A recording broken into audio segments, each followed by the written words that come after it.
ದ್ವೇಷ ಭಾಷಣಕ್ಕೆ ಜನ್ಮ ಕೊಟ್ಟಿದ್ದೇ ಬಿಜೆಪಿಯವರು.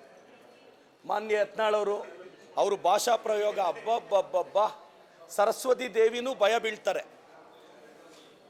ಅಶೋಕಣ್ಣ, ವಿಜೇಂದ್ರಣ್ಣ, ಸಿ ಟಿ ರವಿಯವರು ಮತ್ತೆ ಈ ದ್ವೇಷ ಭಾಷಣದ ಅನಧಿಕೃತ ಪಿತಾಮಹ ಛಲವಾದಿ ನಾರಾಯಣ ಸ್ವಾಮಿ ಅವರು ಆವಾಗವಾಗ ಅದಕ್ಕೆ ಪಿತಾಮಹ ಆಗ್ತಿರ್ತಾರೆ.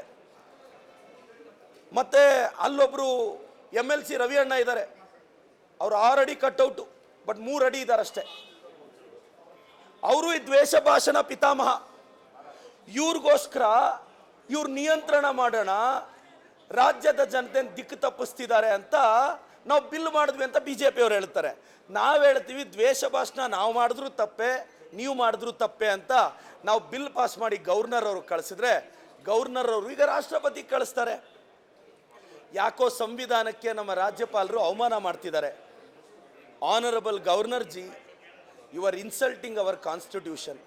With all due respect, this is not a fair development. You should have a respect for Indian constitution. ಇದು ರಾಜ್ಯಪಾಲರ ನಡೆ ಖಂಡಿತವಾಗೂ ತಿರಸ್ಕಾರ ಮಾಡ್ತಕ್ಕಂಥದ್ದು. ಯಾಕೆ ರಾಜ್ಯಪಾಲರು ಕೇಂದ್ರದ ಏಜೆಂಟ್ ಆಗಿ ವರ್ತಿಸ್ತಿದ್ದಾರೋ ನಮಗಂತೂ ಗೊತ್ತಿಲ್ಲ ಅನ್ನೋದು ನನ್ನ ಅಭಿಪ್ರಾಯ. ದಯವಿಟ್ಟು ರಾಜ್ಯದ ಜನತೆ ನೀವು ಇದನ್ನೆಲ್ಲ ನೋಡಬೇಕು. ಯಾರೆಲ್ಲ BJPಗೆ ಓಟ್ ಹಾಕಿದ್ರಲ್ಲ, ನೀವು ನೋಡಬೇಕು, ಈ ಗಮನ ಡೆವಲಪ್ಮೆಂಟ್ ಹಾಕಬೇಕು. ಆಯ್ತಪ್ಪ, ಭಾಳಷ್ಟು ಜನ ನಾನು ಯಂಗ್ಸ್ಟರ್ಸ್ ಕೇಳ್ತೀನಿ, ಏನೋ ಯಾರ ಮುಖನೋ ನೋಡ್ಕೊಂಡು ಓಟ್ ಹಾಕಿದ್ರಲ್ಲ BJPಗೆ, ಕರ್ನಾಟಕಕ್ಕೆ ಏನು ಬಂದಿದೆ ಕೇಳಿ ನಿಮ್ಮ ಸೋಷಿಯಲ್ ಮೀಡಿಯಾದಲ್ಲಿ. ಅಂಧ ಭಕ್ತರು, WhatsApp university founders, BJP IT cell ಘಟಾನುಘಟಿಣಿಗಳು, ನೀವು ಆ ವಿಡಿಯೋ ಮಾಡೋ ಬದಲು ಇಂಥದನ್ನು ಕ್ವಶನ್ ಮಾಡಿದ್ರೆ ರಾಜ್ಯ ಅಭಿವೃದ್ಧಿ ಆಗೋದು. ನಮ್ಮ ಸಿದ್ದರಾಮಯ್ಯ ಸಾಹೇಬರು, ನಮ್ಮ DK ಸಾಹೇಬರು ನನ್ನ ಮೇಲೆ ಬರೀ ವಿಡಿಯೋ ಮಾಡೋದ್ರಲ್ಲೇ ಕಳೆದೋಗಿದ್ದಾರೆ.